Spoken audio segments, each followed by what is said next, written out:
I never really intended to shake up the gaming world. At least that's the lie I told myself on those long, delirious nights coding solo in my tiny Queens apartment. It was 2:47 a.m. I remember that exact time because my screen was starting to blur from fatigue, and I had just brushed aside an empty pizza box to make room for another caffeine-stained notebook. The room smelled of cold takeout and stale ambition, a heady mix of desperation and drive. Energy drink cans were stacked like little silver trophies on my windowsill, a monument to stubbornness. My bank account was down to fumes, but my head was spinning with ideas too big for the space I lived in, and definitely too big for someone like me, or so everyone seemed to think.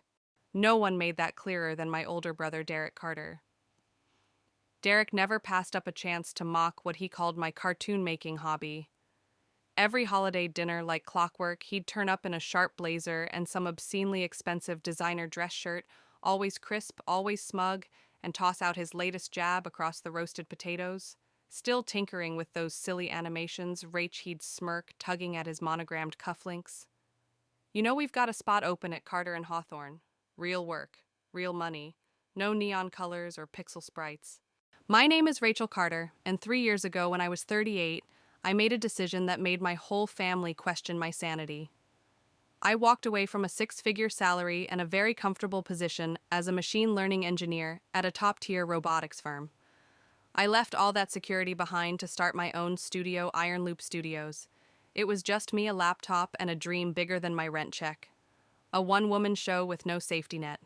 My parents were so alarmed they actually called an emergency family meeting complete with printed agendas and concerned glances. "You're throwing away your entire future," Derek had shouted, pacing like he was presenting a closing argument in court. "The gaming market is a black hole. You'll be bankrupt by Thanksgiving." But what no one knew, what I never said out loud, even to myself, was that I wasn't just trying to make games. I was quietly laying the groundwork for something much deeper, something that could change the very foundation of how games were created and experienced. The idea had taken root years earlier during a deep research project on adaptive AI systems. Back then, I had stumbled across a theoretical framework that showed immense promise and architecture that allowed a system to monitor player decisions in real time and shift everything from gameplay difficulty to story tone to world structure and response. This wasn't your typical predictive modeling. This was evolution live, emotional, player-based evolution. It was like designing a mirror that understood not just what you did, but who you were while you did it. The first mobile games I released through Iron Loop were modest by any standard. A candy-colored match-3 puzzle here, a quirky little adventure platformer there. On the surface, they were fun, harmless distractions. But hidden beneath those simple mechanics was an intelligent engine. I was training Sentient Core, my experimental AI framework. As people played it, quietly recorded millions of behavioral data points. I was building a map of human decision-making, learning how people got frustrated, how they flowed, what made them stop, what made them smile. I worked around the clock. Nights were for development, days were for freelance gigs that barely paid the bills. There were times when I had less than $50 in my checking account. Every time I saw Derek, he had a new jab ready. One Christmas, he leaned across the table with a snide grin and said, "Hey, I saw that new one you released. What was it called? Color Puff or something? It's cute, like Fisher-Price cute. You sure this is your grand master plan?" I just smiled, topped off his wine, and let him believe I was another lost indie dev buried under a sea of better-funded apps. Then everything changed with a game called Pulse Shift. On the surface, Pulse Shift looked like just another minimalist, endless runner, a sleek, dark, aesthetic ambient synth soundtrack slick UI. But under the hood, it was the first title fully powered by the live version of Sentient Core. This wasn't just a responsive game. It was a learning entity. Pulse Shift didn't just react to players, it grew with them. It observed how each person handled stress, which in-game patterns they unconsciously repeated, what types of puzzles brought them joy or anxiety. It reconstructed itself in real time to create a unique emotional journey for each individual who picked it up. The launch numbers were small. I didn't have a marketing team after all. But something odd began to happen. People kept playing, and not just casual players, hardcore gamers, streamers, even developers started talking about it. They couldn't quite explain why, but Pulse Shift felt personal, like it understood them. Reddit threads exploded. YouTube creators started dissecting it, Retention rates were off the charts. Gamers said the game sensed them like it was reading their minds in a good way. Then one day an email hit my inbox, subject Atlas Interactive, exploring collaboration. I almost deleted it, assuming it was some kind of elaborate phishing scam. But something in the language caught my attention, so I opened it. A week later, I found myself on a video call with Atlas Interactive's senior development team. Their lead strategist pulled up analytics and said, "We've never seen anything like this. These charts don't look like a game's performance. They look like a viral social platform's metrics. We want in," they said. "Last month, Atlas made me an offer $100 million for full acquisition of the Sentient Core engine and a lead developer role on their next-gen gaming titles." It was surreal. Derek called me the day the press release went live. He didn't mention the law firm or say anything sarcastic. He just asked if I'd seen the article in Tech Edge Weekly. "Yeah," I replied, letting my words hang. "They're saying players are having completely different experiences, like every person's playing their own private version of the game." I leaned back in my chair that night, arms folded, watching the Atlas team run simulations of Pulse Shift's backend. One of their top technical directors leaned in, eyes squinting at the branching logic in my code. "This structure," he muttered more to himself than anyone else. "Wait, this isn't just a game, is it?" I smiled. "No," I said quietly, "it's not." The meeting had stretched into its 6th hour, and by that point the atmosphere had transformed from professional politeness to something much more reverent, genuine awe, the kind that hovered just behind widened eyes and the edge of whispered questions. What began as a curious inquiry into a peculiar mobile game had become a glimpse into something none of them expected. Atlas Interactive's senior development team, once reserved, cautious, politely skeptical, now leaned forward with keen interest, eager to schedule a formal presentation before their executive board. "But I had one condition. I'd like to do it at Carter and Hawthorne," I said evenly, as if I were requesting something as mundane as a time slot or a projector cable. There was a beat of silence.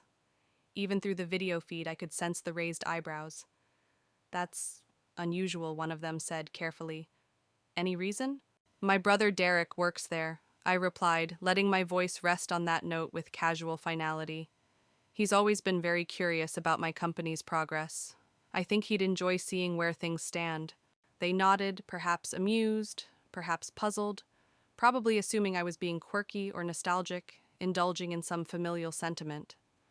But what none of them knew, what no one outside my own quietly burning ambition could have guessed, was that I had been meticulously planning this moment for the last 3 years. Every late-night coding session, every pixel-perfect animation, every frustrating bug fix had led to this one carefully plotted intersection of business and personal reckoning. The day of the presentation arrived like thunder, cloaked in mist. I stepped into the gleaming, glass-walled boardroom perched above Midtown Manhattan, the city a shimmering mosaic below. Derek, ever the orchestrator of appearances, stood at the head of the room, holding court like a king among barristers. He wore a tailored navy suit and an air of smug superiority that had been his signature cologne since college. He'd invited 6 of the firm's senior partners, graying titans in bespoke suits, eager to be amused by the eccentricities of a family oddball, with delusions of digital grandeur. "Rachel," he said, lips curling into a smirk, his tone so slick it might have slipped off polished marble, "wouldn't a coffee shop have been more your speed for this kind of thing?" There was laughter, polite, dismissive, the kind that doesn't sting because it's expected. I heard the murmurs as I plugged in my laptop. Just a courtesy. A little show and tell from the sister with the hobby project. One of them even whispered that his niece made better games on Roblox. I said nothing, merely adjusted the projector settings, with a calmness I didn't quite feel. Then the door opened. Marcus Tanaka, the global head of gaming at Atlas Interactive, entered with a quiet authority that silenced the room like a conductor raising his baton. 5 members of his executive team followed, dressed sharply, but simply, their eyes scanning the space with interest. Derek's smirk faltered, hesitated, and then collapsed into an awkward twitch of the lips. "Miss Carter," Marcus said, extending his hand with a warm smile. "Thank you for hosting us. I'll admit it's not often we're the ones being pitched by a company we're considering acquiring." The word acquiring seemed to suck all the oxygen from the room. I didn't look at Derek, but I felt the tension coil in his posture, the sudden rigidity in his spine as reality began to dawn. I connected my laptop, exhaled slowly, and began. 3 years ago, I said I walked away from a stable six-figure job, a well-lit path to pursue something most people believed was foolish, reckless, delusional. My eyes flicked toward Derek, who was now very still. But what I've built, what a single developer has built, is already changing how we understand the connection between players and games. I clicked to the first slide, a deceptively simple graph with numbers that should have been impossible engagement rates that dwarfed anything seen in similar titles. Ladies and gentlemen, allow me to introduce Pulse Shift and the Sentient Core Engine. As the room leaned forward, I moved to a neuromap visualization, thousands of threads dancing across the screen in kaleidoscopic patterns. Each thread a decision, a response, an emotion captured and woven into an adaptive tapestry of gameplay. The visuals pulsed with life, a live feed of human behavior turned into luminous logic. The engine doesn't just shift difficulty, I explained. It builds custom narrative arcs. It adapts puzzles and mechanics in real time, not only based on actions, but on how the player thinks, feels, learns. One of Derek's colleagues scoffed. Sounds like dynamic scaling. We've seen that. Every serious title does it. I smiled, already anticipating the challenge. Let's test that, I said smoothly. I opened the live developer console. Anyone want to try it? Derek leaned back, arms folded, the hint of a sneer returning. I'll play your little hobby project, he said, oozing condescension. Perfect, I said, handing him a tablet. The room turned to the main display as Derek tapped through the opening sequence. On the wall screens, the sentient core map bloomed with activity. The neural threads rearranged themselves at once, reacting to his hesitation, his decision speed, even the micro pauses in his swipe gestures. Notice how his pace has slowed, I narrated. The system is responding, adjusting terrain flow, inserting subtle cues to guide and teach him without overwhelming. New obstacles appeared. Ones Derek was statistically likely to overcome, yet still challenging enough to engage his analytical mind. His brows furrowed. His taps grew sharper, more deliberate. Then came the moment I had envisioned so many times. I've never seen anything like this, he said, his voice low, almost reverent, his eyes locked to the screen. Exactly, I said. Neither had anyone else. And that's why Atlas is offering me $100 million. I pointed to the evolving neural map. The engine has already built a profile of Derek's play style. It knows his decision-making patterns, his tolerance for risk, even his problem-solving instincts. I gestured as the game responded again, now shifting puzzles toward long-form financial strategy simulations. Investment-themed with high-stakes branching paths. The kind of challenge he loved in real life. It's building a game tailored to how he thinks. Not just what he does, but who he is. One of Atlas's directors let out a low whistle. It's constructing a personality-driven narrative architecture live. Derek looked up. The smirk he had worn like armor was gone. He was watching himself, his own psychology translated into challenge and reward on a screen. This is insane, he muttered. How did it know? Because that's what Sentient Core does, I said softly. It doesn't just react, it understands. At that moment, Marcus Tanaka stood, and that he said is just the beginning. Rachel, he said, turning to me, show them the M-Series prototype. I nodded. A few keystrokes transformed the display. Gone was the endless runner. In its place unfurled a sweeping fantasy world, towering castles with glowing spires, bustling marketplaces filled with NPCs, wild forests, rippling with creatures and secrets. It was beautiful, but that wasn't the point. This is what happens when Sentient Core is expanded into a persistent multiplayer environment, I said. Everything reacts, cities, economies, even people. The room watched footage of players interacting with non-player characters who didn't just spout dialogue trees. These NPCs remembered, responded emotionally, and even shifted their personalities based on how players treated them. One blacksmith, just a side character, refused a quest to a player who had betrayed him in a previous arc. The moment was real, unsure, human. We've been testing this technology quietly for over 3 years, I said. The simple games you saw in NeuroNest Pulse Shift, they weren't just products. They were experiments, live data, teaching Sentient Core how people think, play, evolve. Even Derek, who once dismissed my games as toys for bored commuters, sat frozen eyes wide as a man who had suddenly glimpsed the ocean after a life in the desert. Marcus stepped forward once again, his movements deliberate, composed, like a man well-versed in moments of quiet magnitude. With practiced ease, he unlatched a sleek black briefcase, and drew out a document folder, its leather spine gleaming beneath the recessed boardroom lighting. He placed it on the table as though he were laying down the final move in a long, intricate game of strategy. When we first reviewed the engagement metrics from Neuronest, he began voice calm, but weighted with import. We assumed it was an anomaly, a fluke even. But the numbers kept climbing, and it wasn't just playtime. People weren't merely interacting with the game. They were forming emotional attachments.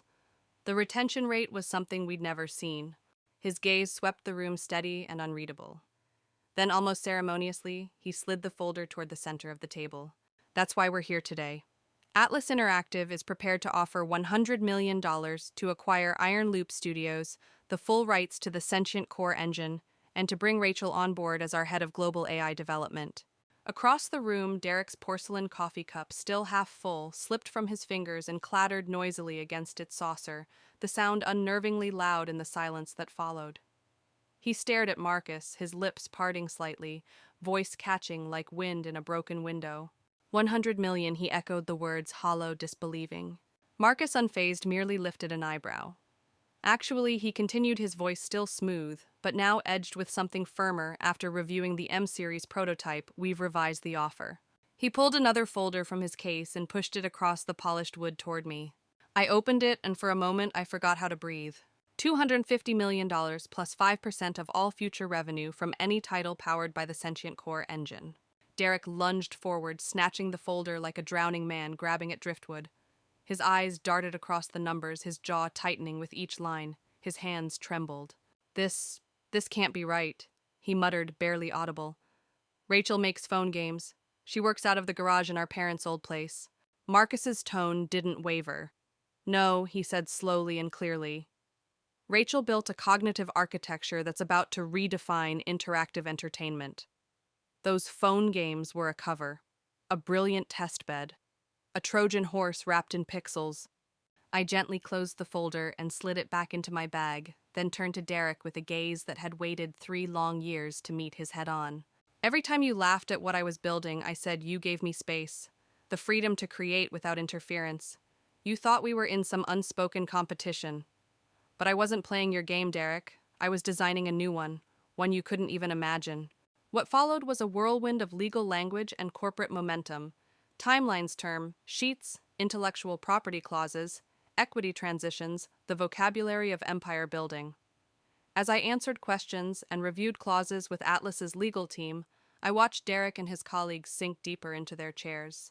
The color drained from their faces with every new revelation, every term that contradicted the assumptions they had been so sure of. They had mocked my passion as folly. But that day inside their glass fortress of prestige and power, they watched it become a dynasty. When the final signatures were complete and the meeting began to disperse, Marcus lingered by the table. He turned to Derek and offered a tight, courteous smile. We usually host meetings of this nature at our San Francisco campus, he said casually.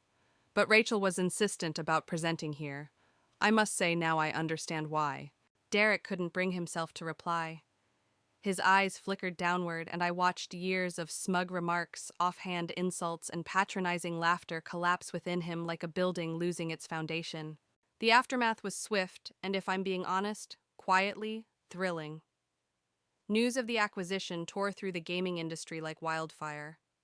Message boards ignited, tech blogs splashed headlines across their front pages, and analysts scrambled to understand how a minimalist mobile game had become the cornerstone of a technological revolution.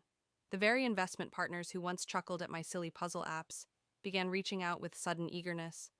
They wanted meetings, discussions, invitations to explore strategic alignments. Some even had the gall to ask if I needed funding, as if I hadn't already proven what could be built without their belief. I kept the old garage in Brooklyn, though it had outgrown its role as my battle station. It's now my private R&D lab, a sacred space where Sentient Core continues to evolve in silence. Atlas's backing opened doors. I had only dreamed of partnerships, resources, infrastructure, but that garage, that was where the soul of it lived. Neuronest is now part of university AI curricula, and Eververse, the full-scale MMO version of our living adaptive world, has already reshaped how players understand online interaction. Because in Eververse, you don't just play a game, you live in one. The story adapts to your heart rate, your decisions, your temperament. NPCs recall betrayals. Cities evolve from your influence. The world breathes with you. Even Derek Credit where it's due eventually emailed me. A long message far more vulnerable than I expected. He admitted to years of derision, acknowledged how wrong he'd been. He asked if I would consider speaking at Carter and Hawthorne's upcoming Tech Innovation Seminar. I declined politely. I was, after all, far too busy leading Atlas's AI gaming division. But the message that truly struck a chord came a few weeks later. It was from a young woman in St. Louis, 21, working in her parents' garage. She'd built an AI-driven prototype for a game her family dismissed as hobby coding. She reached out not for validation, but for guidance. She reminded me of myself, the sleepless nights, the solitude, the quiet certainty that you're building something important, even when no one else sees it. I hired her on the spot. That garage is empty now. Atlas rebuilt it in Tokyo down to the cracked tiles, the faded white paint. Even the old soldering iron burns on the counter. They call it the lab that changed everything. But I kept one piece from the original space, a worn whiteboard, its corners frayed with time, the ink still dark, where I'd scrawled a single message years ago. Let them underestimate you. I never erased it. I never needed to. The gaming industry will never return to what it was. Neither, for that matter, will my family. At our most recent holiday gathering, Derek lingered near the fireplace, while his teenage son eagerly showed me the prototype for a world-building game he'd been designing in his spare time. Derek didn't say much. He didn't have to. His eyes held something new, something unfamiliar. Respect. As for me, I haven't stopped making games. They're just not as simple as everyone once believed. Sentient Core continues to grow its neural threads, stretching further into new territory, learning, adapting, evolving with each player, each decision, each emotion. It mirrors the journey of those of us who dared to dream too big in places too small. And every time I hear someone scoff at a developer working out of a dusty garage, I smile. Because sometimes revolutions are born in silence, nurtured by laughter from the sidelines, and powered not by the world's belief, but by the refusal to surrender a vision. And sometimes the most satisfying revenge isn't proving them wrong. It's proving yourself right. If you're still watching, thank you. Thank you for walking this road with me. And if this story echoed something you felt or feared or hoped for, consider liking the video, subscribing to the channel, and sharing it with someone who needs to hear that their dream still matters. Your support helps me keep telling the stories that often go unheard. Because if there's one thing I've learned, it's that brilliance often hides in forgotten garages. And sometimes the world just needs a little help finding the light inside. Let's keep building, let's keep dreaming, and let's never stop proving that the impossible is only the beginning. We're not just changing games. We're changing the way the world sees creators, dreamers, and quiet revolutionaries. And here's the one thing I'll leave you with: never let someone else's small vision define the size of yours. Because sometimes the smallest rooms in the world contain the largest ideas. And sometimes those ideas shake the world.